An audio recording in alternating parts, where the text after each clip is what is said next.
So I recently read the parable of the workers in the vineyard, and the phrase, the first will be the last and the last will be the first, that used to confuse me. I mean, I understood the idea of they all got saved. We all get saved regardless of when we come to know Yeshua. But why he said this parable, there was just a little confusion there. And then one day, as I was pondering this, and I can't remember what had happened, but I was considering a doorway, right? And how only so many people can go through a doorway. And I think there's another verse that talks about going through the narrow gate.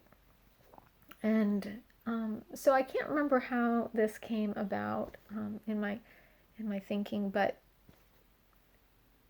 what I think of with this verse, the first will be the last and the last be the first, is the heart of a servant. So when you love your neighbor and you love God, you want to serve God, but you also want to make sure that your neighbor is okay, right? That you love them. So I thought about if somebody was on a plane and it crashed, and there's only like one exit, right? There's one doorway, and you get to the door first, you could jump right through.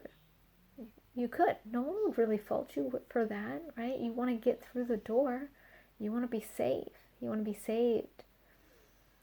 But the heart of a servant is going to look back and go, wow, I don't want to just grab who's next to me. I want to stand at that door and push as many people through. And if somebody is hurt, I'm going to go and carry them if I have to. I don't care because I want everyone to get through that door. I want to be the last one, even though I was the first one there, right? And sometimes that takes getting behind them. Sometimes it takes, let's say there were bad people on the plane. They didn't want them to get off. Sometimes you have to fight and rebuke the devil to help somebody get to that door. It doesn't matter, whatever it is. That's the heart of a servant. To see everyone saved. To be happy to be the first and thus the last.